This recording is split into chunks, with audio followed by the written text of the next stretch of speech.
അവള് പഠിച്ചത് എന്തെങ്കിലും തൊഴിലുകൾ ചെയ്യട്ടെ. അവൾ എത്ര നാൾ ഇങ്ങനെ തുണി അഴിച്ചിട്ട് അവൾ കഴിഞ്ഞ ദിവസത്തെ ഇവിടെ കാണാം. അവൾ തുടങ്ങും തുണിയെല്ലാം മാറ്റി വെച്ചിട്ട് സമാനത്തിനകം മുഴുവൻ ക്രീമും പുരട്ടി അവിടെ ആണുങ്ങൾക്ക് ഇട്ട് കൊടുക്കുന്ന ഫോട്ടോ.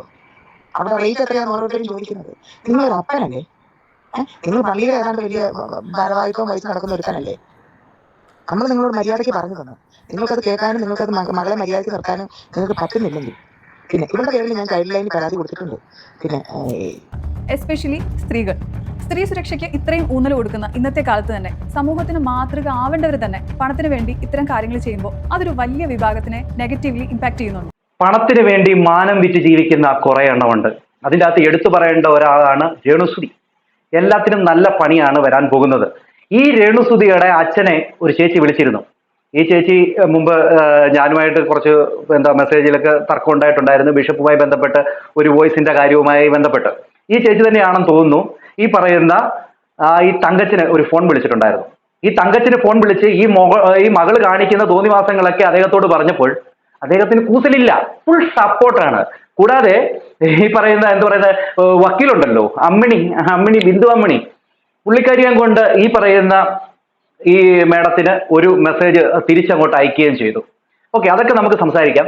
അത് സംസാരിക്കുന്നതിന് മുമ്പ് ഈ പറയുന്ന രേണുവിനെതിരെ ശക്തമായിട്ട് എത്തിയിരിക്കുകയാണ് ഇവരുടെ കൂടെ ബിഗ് ബോസിൽ ഉണ്ടായിരുന്ന വേദലക്ഷ്മി പറയുന്ന കാര്യങ്ങൾ നിങ്ങൾ കേൾക്കണം.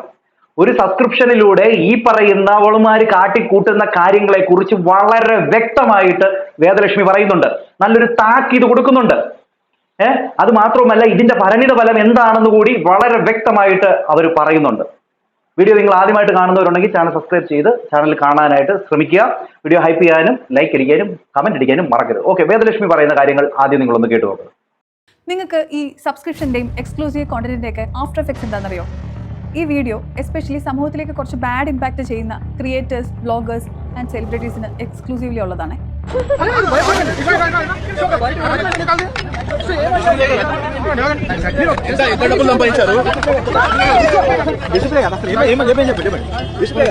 നിങ്ങൾ ഇപ്പോൾ ഈ കണ്ട വീഡിയോ തെലങ്കാനയിലെ anchor, actress, X BB contestant ഒക്കെ ആയിരുന്ന വിഷ്ണുപ്രിയ സബ്സ്ക്രിപ്ഷന്റെ പേരിൽ നേരിടുന്ന ഒരു പരസ്യ മാധ്യമ വിചാരണയാണ്. വിജയവാഡയിലെ ഓൾ ഇന്ത്യ സ്റ്റുഡൻസ് ഫെഡറേഷൻ അശ്ലീല വീഡിയോ പ്രചരിപ്പിച്ച് യുവാക്കളെ വഴിതെറ്റിക്കുന്നു എന്നുള്ള പേരിൽ ഹൈദരാബാദ് പോലീസിന് കൊടുത്ത ഒരു കംപ്ലൈന്റിന്റെ അടിസ്ഥാനത്തിലായിരുന്നു ഇത്. ഇവിടെ ഈ പറയുന്ന ആക്ടർ, BB താരം, അതോടൊപ്പം തന്നെ ആങ്കർ ആയ ഇവരെ തെലങ്കാനയിൽ ഇങ്ങനെ മാധ്യമ വിചാരണ നടത്തിയ പോലെ ഈ രേണുസുതിയെ മാധ്യമ വിചാരണ നടത്തുന്ന ഒരു കാലം വിദൂരമല്ല. സബ്സ്ക്രിപ്ഷന്റെ പേരും പറഞ്ഞുകൊണ്ട് കാണിക്കുന്ന തോന്നിവാസങ്ങൾ സപ്പോർട്ട് ചെയ്യുന്നവരുണ്ടാകാം. എന്നാൽ ഞങ്ങളെ പോലെയുള്ള, വേദലക്ഷ്മിയെ പോലെയുള്ള നിരവധി സ്ത്രീകളുണ്ട് ഇവരെ സപ്പോർട്ട് ചെയ്യാത്ത ഇങ്ങനെയുള്ള തോന്നിവാസങ്ങൾക്കെതിരെ ശബ്ദമുയർത്തുന്ന എത്രയോ സ്ത്രീകളുണ്ട്. അവരൊന്നും ഈ പറയുന്ന രേണുസുതിയുടെയോ അല്ലെങ്കിൽ ഈ പറയുന്ന കുറെ എണ്ണമുണ്ട്. പേരെടുത്ത് പറയുകയാണെങ്കിൽ രേണുസുതി, നിമിഷ ബിജു, അതോടൊപ്പം തന്നെ രശ്മി നായർ, തുമ്പി, നിവേദിക, ആന്റണി, പിന്നെ ഒരു നായർ, അങ്ങനെ തുടങ്ങി കുറെ പേരുണ്ട്. പലരും കമന്റ് ഇടുന്നതൊക്കെ ഇങ്ങനെയാണ്, ഇവരുടെയൊക്കെ ചാനൽ പൊട്ടിച്ച് കളയാൻ എന്താണ് മാർഗം എന്നൊക്കെ ഇവർ ചോദിക്കുന്നുണ്ട്. ഇതൊക്കെ ചാനൽ പൊട്ടിച്ച് കളയാൻ നിങ്ങൾ കൊണ്ട് കേസ് കൊടുക്കുക, അല്ലെങ്കിൽ നിങ്ങൾ റിപ്പോർട്ട് അടിക്കുക. ഇത് സമൂഹത്തിന് തന്നെ ദോഷകരമായ രീതിയിലാണ് ഇവളുമാര് ചെയ്തുകൊണ്ടിരിക്കുന്നത്. ഇവളുമാർക്ക് കാശുണ്ടാക്കണമെന്ന് കണ്ടുകൊണ്ട് സോഷ്യൽ മീഡിയയിൽ അഴിഞ്ഞാടുകയാണ്. ഇതുമൂലം കുട്ടികൾ ഓരോന്ന് വഴിതെറ്റിക്കൊണ്ടിരിക്കുന്നു. ഇത് ലൈംഗിക ദാരിദ്ര്യമുള്ള ജനങ്ങളിലേക്ക് ഇവളുമാരിങ്ങനെ ഓരോന്ന് കാട്ടിക്കൂട്ടിക്കൊണ്ടിരിക്കുകയാണ്. എന്തായാലും വേദലക്ഷ്മി പറയുന്ന ബാക്കി കാര്യം കേട്ടു നോക്കി. 2 ദിവസം മുന്നേ ടെലിഗ്രാം മാഫിയ കോൾ ഔട്ട് ചെയ്യുന്നതിനെ കുറിച്ച് ഞാനൊരു വീഡിയോ ചെയ്തിട്ടുണ്ടായിരുന്നു. അത് കോൾ ഔട്ട് ചെയ്യുന്നതിന് മുന്നേ എസ്പെഷ്യലി കേരളത്തിലെ ക്രിയേറ്റേഴ്സ്, വ്ളോഗേഴ്സ്, ഇൻഫ്ലുവൻസേഴ്സ്, സെലിബ്രിറ്റീസ് അങ്ങനെ കുറച്ച് പേരുടെ കാര്യങ്ങളും കോൾ ഔട്ട് ചെയ്യാതിരിക്കാൻ പറ്റത്തില്ല. എസ്പെഷ്യലി സ്ത്രീ സുരക്ഷയ്ക്ക് ഇത്രയും ഊന്നൽ കൊടുക്കുന്ന ഇന്നത്തെ കാലത്ത് തന്നെ സമൂഹത്തിന് മാതൃക ആവേണ്ടവർ തന്നെ പണത്തിന് വേണ്ടി ഇത്തരം കാര്യങ്ങൾ ചെയ്യുമ്പോൾ അതൊരു വലിയ വിഭാഗത്തിനെ നെഗറ്റീവ്ലി ഇമ്പാക്ട് ചെയ്യുന്നുണ്ട്. മലയാളത്തിൽ ഉൾപ്പെടെ സൗത്ത് ഇന്ത്യയിലെ ലീഡിംഗ് സെലിബ്രിറ്റീസ് ആയിരുന്ന കിരൺ റാത്തോഡ്, പൂനം ബാജ്വ തുടങ്ങിയ മുൻനിര നായികമാർ പോലും സബ്സ്ക്രിപ്ഷന്റെ പേരിൽ നഗ്നതാ പ്രദർശനം നടത്തി പണം സമ്പാദിക്കുന്നുണ്ട്. ഇത് കണ്ട് പ്രചോദനം ഉൾക്കൊണ്ടിട്ടായിരിക്കാം കേരളത്തിലെ ക്രിയേറ്റേഴ്സ്, ഇൻഫ്ലുവൻസേഴ്സ്, വ്ളോഗേഴ്സ് ഒക്കെ ആയിട്ടുള്ളവർ, അതും 1 മില്യൺ 2 മില്യൺസ് ഒക്കെ ഫോളോവേഴ്സ് ഉള്ളവർ തന്നെ ഇതേ വഴി തിരഞ്ഞെടുക്കുന്നുണ്ട്. പണമായിരിക്കാം മെയിൻ മോട്ടീവ്. പക്ഷേ അവര് പണം കൊടുത്ത് കുറച്ച് ആളുകൾ മാത്രം കാണും എന്ന് വിചാരിക്കുന്ന ഈ കോണ്ടന്റ്സ് അത് പിന്നെ റീറെക്കോർഡ് ചെയ്തിട്ട് തുടർ വിൽപ്പനയ്ക്ക് വെച്ചിരിക്കുക ഡീപ് വെബ് പോലുള്ള സ്ഥലങ്ങളിൽ. അപ്പോൾ ഇവർ ഉദ്ദേശിക്കുന്ന ഒരു ഓഡിയൻസിലോട്ട് മാത്രമല്ല ഈ കോണ്ടന്റ്സ് എത്തുന്നത്. ഡേ ടു ഡേ ലൈഫിൽ സാധാരണക്കാർ എല്ലാ ദിവസവും കാണുന്ന ഈ ഇൻഫ്ലുവൻസേഴ്സിന്റെ ഒക്കെ പ്രചോദനം ഉൾക്കൊണ്ടിട്ടായിരിക്കാം വീട്ടിലെ പെൺകുട്ടികളും സ്ത്രീകളും പോലും ഇതേ ഒരു വഴി തിരഞ്ഞെടുക്കുന്നുണ്ട്. ഞാൻ കണ്ട ടെലിഗ്രാം ചാനലിൽ മാക്സിമം ഭൂരിഭാഗം ആൾക്കാരുണ്ടായിരുന്നത് ഓർഡിനറി ആയിട്ടുള്ള മലയാളി പെൺകുട്ടികളും സ്ത്രീകളും തന്നെയായിരുന്നു. അതുകൊണ്ടാണ് എനിക്ക് അത് കോൾ ഔട്ട് ചെയ്യുന്നതിന് മുന്നേ ഈ സെലിബ്രിറ്റി ഇൻഫ്ലുവൻസേഴ്സിനെ തന്നെ ഫസ്റ്റ് കോൾ ഔട്ട് ചെയ്യണമെന്ന് തോന്നിയത്. നിങ്ങളോട് എനിക്ക് പറയാനുള്ളത്, കേരളത്തിലെ ജനങ്ങളോട് എനിക്ക് പറയാനുള്ളത്, ഇത്തരം കോണ്ടന്റ്സ് കണ്ടാലോ അല്ലെങ്കിൽ ഇത് സർക്കുലേറ്റ് ചെയ്യുന്ന ചാനൽസ് ശ്രദ്ധയിൽപ്പെട്ടാലോ ഇമ്മീഡിയറ്റ്ലി റിപ്പോർട്ട് ചെയ്ത് ഇതിനൊരു എൻഡിലെത്തിക്കണം. കാരണം ഇപ്പോൾ നമ്മൾ ഇതൊന്നും ചെയ്യാൻ പറ്റാത്ത സിറ്റുവേഷനിലാണ് ഓൾറെഡി നിൽക്കുന്നത്. ഇത് ഇങ്ങനെ വിട്ട് കഴിഞ്ഞാൽ എവിടെ ചെന്ന് നിൽക്കുമെന്ന് അറിയത്തില്ല. നാളെ കാലത്ത് നമുക്ക് പരിചയത്തിലുള്ള ഒരാൾക്ക് പോലും ഇത് വന്നാലും ഇതുപോലൊരു ചതിയിൽ അവർ ചെന്ന് പെട്ടാലും നമ്മൾ ചിലപ്പോൾ നോക്കി നിൽക്കേണ്ടി വരും. ഇവിടെ വേദലക്ഷ്മി പറയുന്നത് വളരെയധികം സത്യമാണ്. 100% സത്യമാണ്. 150% സത്യമാണ്. എത്ര ശതമാനമുണ്ടോ അത്ര ശതമാനവും സത്യമാണ്. കാരണം ഈ പോക്ക്, കാശുണ്ടാക്കാൻ വേണ്ടി മാനം വിറ്റ് ഉണ്ടാക്കുന്ന ഈ പരിപാടി ഇത് നിർത്തലാക്കുക തന്നെ വേണം. ഇത് നിങ്ങളുടെ ശ്രദ്ധയിൽപ്പെട്ട് കഴിഞ്ഞാൽ ഇത് നിങ്ങൾ റിപ്പോർട്ട് അടിക്കുക തന്നെ വേണം. ഇങ്ങനെയുള്ള കുറെ എണ്ണം കാശുണ്ടാക്കാൻ വേണ്ടി ഇറങ്ങിത്തിരിച്ചിട്ടുണ്ട്. ഇവിടെ വേദലക്ഷ്മി പറയുന്ന കാര്യങ്ങൾ 100% അല്ലെങ്കിൽ 200% അല്ലെങ്കിൽ 1000% സത്യമായിട്ടുള്ള കാര്യമാണ്. ഇനിയും ഈ തങ്കച്ചനെ ഈ പറയുന്ന സഹോദരി വിളിച്ചപ്പോൾ കിട്ടിയ മറുപടി, തങ്കച്ചനൊന്നും പറഞ്ഞില്ലെന്നാണ് പറയുന്നത്. പക്ഷെങ്കിൽ തങ്കച്ചന് ഒരു വോയിസ് ഇവർ അയക്കുകയുണ്ടായി. ആ വോയിസിൽ ഇവർ വളരെ കൃത്യമായിട്ട് തങ്കച്ചനോട് കാര്യങ്ങൾ പറയുന്നുണ്ട്. പക്ഷേ തങ്കച്ചന് ഒരു കൂസലുമില്ല. മോളെ പറഞ്ഞ് തിരുത്തണമെന്നോ മോളെ ഉപദേശിച്ച് നേരെയാക്കണമെന്നോ തങ്കച്ചനോ അല്ലെങ്കിൽ തങ്കച്ചന്റെ വക്കീലിനോ തങ്കച്ചന്റെ കുടുംബക്കാർക്കോ താല്പര്യമില്ല. കാരണം എന്താണെന്നറിയുമോ? മോളോട് എന്തെങ്കിലും പറയാൻ പോയി കഴിഞ്ഞാൽ തങ്കച്ചൻ വീട്ടിന് വെളിയിലാണ്. അതുകൊണ്ടായിരിക്കാം. എന്തായാലും അവർ പറയുന്ന കാര്യം നിങ്ങളൊന്ന് കേട്ടു നോക്കി. ഈ വോയിസ് വന്നിരിക്കുന്നത് ദേവിന്റെ ചാനലിലാണ് കേട്ടോ. ദേവിന്റെ ചാനലിലാണ് ഈ ഒരു വോയിസ് വന്നിരിക്കുന്നത്. എന്തായാലും വോയിസ് കേട്ടു നോക്കും. ഞാൻ ഇന്നലെ വൈകിട്ട് വിളിച്ച ആളാണ്. കോട്ടയത്ത് നിന്ന് തന്നെ വിളിക്കുന്നത് കേട്ടോ. ഞാൻ വിളിച്ച് ഇന്നലെ കുറച്ച് കാര്യങ്ങൾ ഞാൻ പറഞ്ഞിട്ടുണ്ടായിരുന്നു. ഇവള് ഇനി ഈ രീതിയിൽ മുന്നോട്ട് ജീവിക്കാനാണ് പ്ലാനെങ്കിൽ നിങ്ങളുടെ പള്ളിയായിട്ട് ഞാൻ ബന്ധപ്പെട്ട് ഈ മേൽഘടകത്തിൽ ഇവള് കാണിക്കുന്ന സബ്സ്ക്രിപ്ഷന്റെ വീഡിയോസ് മുഴുവൻ ഞാൻ കാണിക്കും. ഇവള് കാണിക്കുന്ന അശ്ലീലം, അവൾ നിങ്ങളെ തെറ്റിദ്ധരിപ്പിച്ചിട്ടായിരിക്കും അവൾ ഓരോ കാര്യങ്ങളും ചെയ്യുന്നത്. പക്ഷെ ഇവൾ കാണിക്കുന്ന ഇവിടെ ഇവർ പറയുന്നുണ്ട് പള്ളിയുടെ കാര്യം. ഇവര് പള്ളിയിലൊന്നും ചേർന്നിട്ടില്ല. ഇവര് പള്ളി എന്ന് പറയുന്നത് മറ്റവനുണ്ടല്ലോ സന്തോഷിന്റെ കൂടെ ചേർന്നേ ഉള്ളൂ. അല്ലാതെ ഇവള് ഇതുവരെ ആയിട്ടും പൂർണ്ണമായിട്ടും മതം മാറിയിട്ടൊന്നുമില്ല. ഇവളിങ്ങനെ പറയുന്നെങ്കിലും ഇവിടെ ആ അടിസ്ഥാനം ഈ പറയുന്ന അവരുടെ മുമ്പ് വിശ്വസിച്ചുകൊണ്ടിരുന്നത് തന്നെയാണ്. അല്ലാതെ പൂർണ്ണമായിട്ടൊന്നും മാറിയിട്ടുണ്ടെന്ന് എനിക്ക് തോന്നുന്നില്ല. എന്തായാലും അഥവാ ഇവർക്ക് പറയാനായിട്ട് അച്ഛനോ ഒന്നുമില്ല. അച്ഛൻ ഉള്ള പുള്ളിക്കാരൻ ഇപ്പൊ ജയിലിൽ കിടക്കുക. അപ്പൊ അദ്ദേഹത്തോട് പോയി പറയാൻ പറ്റത്തില്ല കേട്ടോ. മുഴുവൻ സോഷ്യൽ മീഡിയയിലുണ്ട്. അത് മുഴുവൻ കൊടുക്കുന്ന പള്ളിക്കാരെയും കാര്യങ്ങളെല്ലാം കാണിച്ച് ഇതിനൊരു തീരുമാനമാണ്. നിങ്ങൾ അങ്ങനെ മുന്നോട്ട് പോയാൽ ശരിയാകത്തില്ലല്ലോ. എല്ലാവരും ഭർത്താവ് മരിച്ചാൽ തുണി അഴിച്ചിട്ടിട്ടാണ് ജീവിക്കുന്നത്. അല്ല ബാറിൽ ഡാൻസ് ചെയ്താണ് ജീവിക്കുന്നത്. അല്ല, ജോലി ചെയ്ത് ജീവിക്കണം. ഇവർക്ക് കണ്ട 3-4 ആണുങ്ങളുടെ കൂടെ അങ്ങോട്ടും ഇങ്ങോട്ടും കെട്ടി മറിയാനൊക്കെ ഇവർക്ക് ആരോഗ്യം ഉണ്ടല്ലോ. പിന്നെ ഇവർക്ക് എന്തെങ്കിലും ഒരു ജോലി, എന്തെല്ലാം തൊഴിൽ പഠിച്ചിട്ടുണ്ട്. നേഴ്സിംഗ് പഠിച്ചിട്ടുണ്ട്, അവള് എയർപോർട്ടിൽ ഏതാണ്ട് പഠിച്ചിട്ടുണ്ട്, മറ്റേത് പഠിച്ചിട്ടുണ്ട്, മറിച്ചത് പഠിച്ചിട്ടുണ്ട്. അവള് പഠിച്ചത് എന്തെങ്കിലും തൊഴിൽ ചെയ്യട്ടെ. അവൾ എത്ര നാൾ ഇങ്ങനെ തുണി അഴിച്ചിട്ട് അവൾ കഴിഞ്ഞ ദിവസത്തെ ഇവിടെ കാണാം. അവൾ തുടങ്ങും തുണിയെല്ലാം മാറ്റി വെച്ചിട്ട് സമാനത്തിനകം മുഴുവൻ ക്രീമും പുരട്ടി അവിടെ ആണുങ്ങൾക്ക് ഇട്ട് കൊടുക്കുന്ന ഫോട്ടോ. അവിടെ റേറ്റ് എത്രയാണ് ഓരോരുത്തരും ചോദിക്കുന്നത്. നിങ്ങളൊരു അപ്പനല്ലേ? നിങ്ങൾ പള്ളിയിൽ ഏതാണ്ട് വലിയ ഭാരവാഹിത്വം വഹിച്ച് നടക്കുന്ന ഒരുത്തനല്ലേ? നമ്മൾ നിങ്ങളോട് മര്യാദയ്ക്ക് പറഞ്ഞു തന്നു. നിങ്ങൾക്കത് കേൾക്കാനും നിങ്ങൾക്കത് മകളെ മര്യാദയ്ക്ക് നിർത്താനും നിങ്ങൾക്ക് പറ്റുന്നില്ലെങ്കിൽ പിന്നെ ഇവരുടെ പേരിൽ ഞാൻ ചൈൽഡ് ലൈനിൽ പരാതി കൊടുത്തിട്ടുണ്ട്. വളരെ കൃത്യമായിട്ടാണ് ഈ ചേച്ചി അദ്ദേഹത്തോട് ചോദിക്കുന്നത്, ഈ തങ്കച്ചനോട് ചോദിക്കുന്നത്. കുറച്ചെങ്കിലും നാണവും മാനവും ഉളുപ്പുമുള്ള ഒരു തന്തയാണെങ്കിൽ ഈ പറയുന്ന രേണുവിനെ ഈ പണിക്ക് വിടത്തില്ല. ഇവിടെ ഈ ചേച്ചി ചോദിക്കുന്നുണ്ട്, അവള് നേഴ്സിംഗ് പഠിച്ചിട്ടുണ്ടല്ലോ, അവൾ ഏവിയേഷൻ ഏതാണ്ട് പഠിച്ചിട്ടുണ്ടല്ലോ. അത് മാത്രമല്ല ചേച്ചി, ഇവർക്കാണെങ്കിൽ ജോലി ഓഫർ ചെയ്തിട്ടുണ്ട്, 24 ഓഫർ ചെയ്തു. അതോടൊപ്പം തന്നെ ഗവൺമെന്റ് ജോലി ഓഫർ ചെയ്തു. ഇതൊന്നും അവർക്ക് വേണ്ട.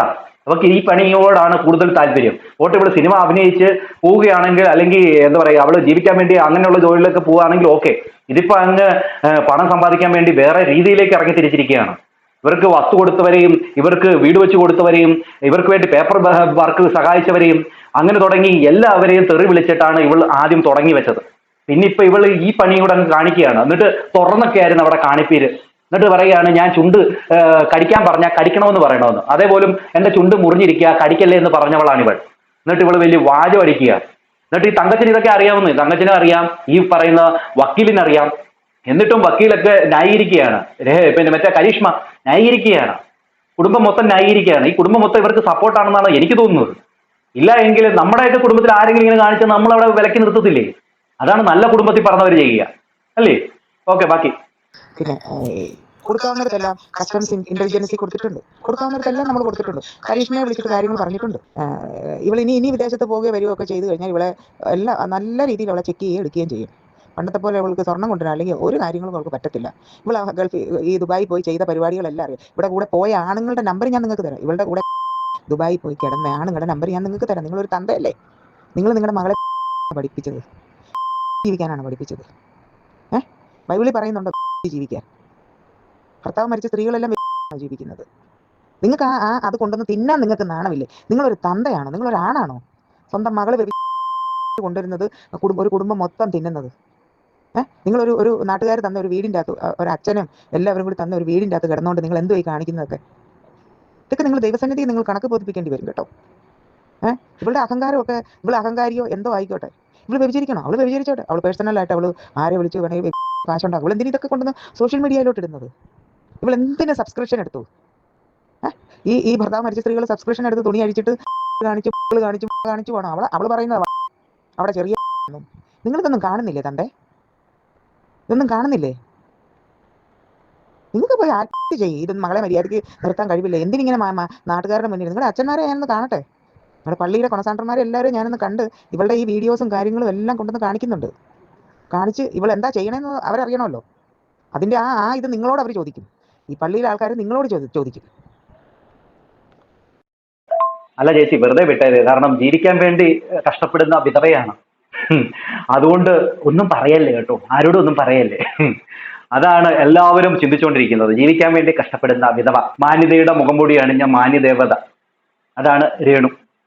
എന്തായാലും ഈ പറയുന്ന ചേച്ചി നല്ല രീതിയിൽ തന്നെ പറഞ്ഞിട്ടുണ്ട് തങ്കച്ചനോട്. ഇനിയുണ്ട്, കേട്ടു നോക്കും. അതുപോലെ കഴിഞ്ഞ ദിവസം ഇവളുടെ മാനേജർ എന്ന് പറഞ്ഞു, ഇവളുടെ മാനേജറും ഒന്നുമല്ല, ഇവളുടെ മാനേജർ ഒന്നുമല്ല കരീഷ്മ. കാരണം ഇവളെ പോലുള്ള ഒരു ലോ ക്ലാസ്സിന് എന്ത് കാര്യത്തിനാണ് മാനേജർ? ഇവിടെ കൊടുപ്പുകാരി. ഇവൾക്ക് ഇതുപോലെ ആണുങ്ങളെ കൊടുത്ത് കാശുണ്ടാക്കാൻ അതിന്റെ പങ്ക് ഈ കരീഷ്മയെ പറ്റുന്നു. അവളുമായിട്ട് ഞാൻ സംസാരിച്ചപ്പോൾ അവൾ പറഞ്ഞു എന്നാന്നറിയാം, ഇവൾക്ക് എന്തും ചെയ്യാനുള്ള കോൺഫിഡൻസ് ഉണ്ടെന്ന്. ഇവൾക്ക് എന്ത് ഇവൾ ചെയ്യും, ഇവൾക്ക് എന്ത് കാര്യങ്ങൾ. ഞാൻ കരീഷ്മയോട് ചോദിച്ചു, നിങ്ങൾ നിങ്ങളുടെ വയറ് കൊണ്ടൊന്ന് കാണിക്കുമോ? നാട്ടുകാരെ ഇങ്ങനെ കാണിക്കുമോ? അല്ലെ ക്ലീവേജ് എന്ന് പറഞ്ഞാൽ അവരൊന്നും കാണിക്കില്ല, അവർ കാണിക്കത്തില്ല, അവർ അങ്ങനത്തെ പരിപാടി ചെയ്യത്തുമില്ല. പക്ഷെ രേണുവിനെയും കൊണ്ട് ചെയ്യിക്കും. രേണുവിന് അതൊക്കെ ഇഷ്ടമാണ്. ആ ഇഷ്ടത്തിന്റെ കൂടുതൽ കൊണ്ടല്ലേ കടിക്കല്ലേ എടാ ഒന്ന് ബട്ടൺ ഒന്ന് തുറന്നിട്ട് ചേച്ചി എന്ന് പറയുമ്പോൾ തുറന്നിട്ട് കാണിക്കും. നാക്കിട്ടൊന്ന് കളിക്ക് ചേച്ചി എന്ന് പറഞ്ഞാൽ കളിച്ച് കാണിക്കും. അതാണ്. പിന്നെ എന്റെ നാക്ക് മുറിഞ്ഞിരിക്കുക, കടിക്കല്ലേടാ എന്ന് പറഞ്ഞും കൊടുക്കും. ഓക്കെ. ഇനി ഈ പറയുന്ന ഈ ചേച്ചി ഈ ഒരു വോയിസ് തങ്കച്ചന് ഇട്ട് കൊടുത്ത സമയത്ത് തങ്കച്ചൻ നേരെ വക്കീല് അമ്മിണി അമ്മച്ചിക്ക് ഇട്ട് കൊടുത്തു വോയിസ്. അമ്മിണി അമ്മച്ചി തിരിച്ച് ഈ പറയുന്ന മേഡത്തിന് എന്താ പറയുക ഒരു മെസ്സേജ് അങ്ങോട്ട് ടൈപ്പ് ചെയ്ത് അങ്ങോട്ട് ഇട്ടു. ഓക്കെ, അത് നിങ്ങളൊന്ന് ഞാനൊന്ന് വായിക്കാം, അത് നിങ്ങളൊന്ന് കേട്ടു നോക്കിയേ. ഇനി അമ്മിണി അമ്മച്ചി എല്ലാവർക്കും അറിയാമല്ലോ, ശബരിമല വിഷയവുമായി ബന്ധപ്പെട്ട് മുഖത്ത് സ്പ്രേ ഒക്കെ അടിച്ച, കുരുമുളക് സ്പ്രേ ഒക്കെ അടിച്ച അടി കൊണ്ട ഒരു വ്യക്തിയാണ്. ഓക്കെ, എന്തായാലും ആ മെസ്സേജ് ഒന്ന് കണ്ടു നോക്ക്. സുഹൃത്തെ, ഞാൻ രേണുസുധിയുടെ അച്ഛൻ തങ്കച്ചന്റെ വക്കീൽ ബിന്ദുവാണ്. എന്റെ കക്ഷി ഹൃദരോഗിയായ ഒരു മുതിർന്ന പൗരനാണ്. നിങ്ങൾ അയാളെ ഭീഷണിപ്പെടുത്തുകയും ആത്മഹത്യ ചെയ്യാൻ പറയുകയും ചെയ്യുന്ന ഒരു വോയിസ് അദ്ദേഹം എനിക്ക് അയച്ചു തന്നിട്ടുണ്ട്. മേലിൽ അയാളെ വിളിച്ച് ഭീഷണിപ്പെടുത്തരുത്. അദ്ദേഹത്തിന്റെ ഫോണിൽ നിരന്തരമായി മകൾ രേണുവിനെ കുറിച്ച് അടിസ്ഥാനരഹിതവും അപമാനകരവും സ്ത്രീത്വത്തെ അപമാനിക്കുന്നതുമായ മെസ്സേജുകൾ അയക്കുന്നത് അടിയന്തരമായി അവസാനിപ്പിക്കുക. സ്ത്രീത്വത്തെ അപമാനിക്കരുത്, ആരും അപമാനിക്കരുത്. കാരണം പുള്ളിക്കാരി ചെയ്യുന്നതൊക്കെ നല്ലതാണ്. പിന്നെ അദ്ദേഹത്തെ ഭീഷണിപ്പെടുത്തുമെന്ന് ഫോണിൽ വിളിച്ചിട്ട് നല്ലതാ, കൊള്ളാം. ഇനിയും ഇത്തരം കുറ്റകൃത്യം ആവർത്തിക്കുകയാണെങ്കിൽ നിയമം നടപടിയുമായി മുന്നോട്ട് പോകുന്നതാണ് എന്ന് പറഞ്ഞുകൊണ്ട് ഇവര് ഈ ബിന്ദു അമ്മണി ആ മേഡത്തിന് ഒരു ടൈപ്പ് മെസ്സേജ് അങ്ങോട്ട് ഇട്ട് കൊടുത്തു. അപ്പൊ അവര് പറഞ്ഞു, നിയമ നടപടി സ്വീകരിച്ചു കൊള്ളുക, ഞാൻ ഫേസ് ചെയ്യാൻ തയ്യാറാണ്. ഭരണം മാറിയത് അറിഞ്ഞില്ലേ? പിണു അല്ല, ബിന്ദു അമ്മണി ഇവിടെ ഭരിക്കുന്നത് നമ്മുടെ കോൺഗ്രസ് ആണെന്ന് പറഞ്ഞുകൊണ്ട് അവരൊരു ഇതങ്ങോട്ടം ഇട്ടിട്ടുണ്ട്. അതിന് മറുപടിയായിട്ട് ഈ ബിന്ദു അമ്മണി പിന്നെയും അങ്ങോട്ട് ടൈപ്പ് ചെയ്തിട്ടത് ഇങ്ങനെയാണ്: സുഹൃത്തെ, ഞാൻ തങ്കച്ചന്റെ വക്കീൽ എന്ന നിലയിലാണ് നിങ്ങളോട് സംസാരിക്കുന്നത്. നിങ്ങളെ ഭീഷണിപ്പെടുത്തുന്ന യാതൊന്നും തന്നെ ഞാൻ പറഞ്ഞിട്ടില്ല. നിങ്ങൾ എന്നോട് സംസാരിച്ചതുപോലെ വ്യക്തിപരമായ യാതൊരു അധിക്ഷേപവും ഞാൻ നടത്തിയിട്ടുമില്ല. എന്റെ കക്ഷി പറഞ്ഞതനുസരിച്ച് വക്കീൽ എന്ന നിലയിൽ ഞാൻ നിയമ നടപടിയുമായി മുന്നോട്ട് പോകുന്നതിന് മുമ്പ് നിങ്ങളെ അറിയിച്ചു എന്നതും മാത്രം. നല്ല വക്കീലാണെങ്കിൽ എന്ത് ചെയ്യണമെന്നറിയാമോ? ഈ പറയുന്ന രേണുവിനെ ഉപദേശിച്ചൊന്ന് നിർത്തണം. ഇങ്ങനെയുള്ള പരിപാടി കാണിക്കരുതെന്ന് പറയണം. അതാണ് ചെയ്യേണ്ടത്. അല്ലാതെ ഇങ്ങനെ വിളിച്ച് ഒരാളെ ഫോണിൽ മെസ്സേജ് അയച്ചിട്ട് ഇങ്ങനെ ടൈപ്പ് ചെയ്ത് വിടുകയല്ല ചെയ്യേണ്ടത്. അല്ല എങ്കിൽ കേസായിട്ട് മുന്നോട്ട് പോകണമെന്നേ, അതാണ് ചെയ്യേണ്ടത്. അപ്പോ ഈ പറയുന്ന രേണുവിനെ ഇങ്ങനെ പറഞ്ഞു എന്ന് പറഞ്ഞുകൊണ്ട് കേസുമായിട്ട് അങ്ങോട്ട് ചെന്ന് കഴിഞ്ഞാൽ അവിടെ ഇരിക്കുന്ന ചൂലും എടുത്തിട്ട് അടിച്ച് ഓടിക്കും. അല്ലെ പോലീസുകാർ നല്ല കാച്ചങ്ങോട്ട് കാച്ചും. അതുകൊണ്ട് തന്നെ ഇങ്ങനെ പറയുകയാണ്. ഈ മേഡം ധൈര്യമായിട്ട് പറഞ്ഞ് നിങ്ങൾ കേസുമായിട്ട് മുന്നോട്ട് പോന്നേ എന്ന് അവരങ്ങോട്ട് പറഞ്ഞിട്ടുമുണ്ട്. എന്തായാലും ഇങ്ങനെ അഴിഞ്ഞാടി കാശുണ്ടാക്കുന്നവർക്കെതിരെ നിയമം ശക്തമായിട്ട് വരുന്ന ഈ കാലഘട്ടത്തിൽ ഈ പറയുന്ന ബിന്ദു അമ്മണിയെ പോലെയുള്ളവർ ഇവർക്ക് സപ്പോർട്ടുമായിട്ട് വരുന്നത് ഈ നാടിന്റെ ആപത്തായിട്ടാണ് എനിക്ക് തോന്നുന്നത്. കേരളം എങ്ങോട്ടാണ് പോകുന്നത്? നമ്മുടെ ഈ ലോകം അധംപതനത്തിന്റെ അങ്ങേ അറ്റത്തേക്ക് പോകുമ്പോൾ ഈ പറയുന്ന ഇവളെ പോലെയുള്ള ഈ രേണുസുതിയെ പോലെയുള്ള, ലക്ഷ്മി നായരെ പോലെയുള്ള, ഈ പറയുന്ന തുമ്പിയെ പോലെയുള്ള കുറെ എണ്ണം അവരുടെ മറ്റേതും കാണിച്ചുകൊണ്ട് ജനങ്ങളെ വശീകരിക്കാനായിട്ട് ഇറങ്ങുന്നു. അവിടെ ഈ പറയുന്ന ലൈംഗിക ദാരിദ്ര്യമുള്ള കുറെ എണ്ണം കാശ് കൊടുത്തിട്ട് അവളുമാരെ കോടീശ്വരിയാക്കുന്നു. ഇതാണ് ഇവിടെ സംഭവിച്ചുകൊണ്ടിരിക്കുന്നത്. എന്തായാലും ഇതിനൊക്കെ എതിരെ കർശനമായ ഒരു നിയമം വരണമെന്നാണ് എനിക്ക് പറയാനുള്ളത്. നിങ്ങളുടെ അഭിപ്രായങ്ങൾ എന്തെന്നും മസ്റ്റായിട്ടും കമന്റ് ചെയ്യാൻ വീഡിയോ കാണുന്നവർക്ക് എല്ലാവർക്കും ബൈ.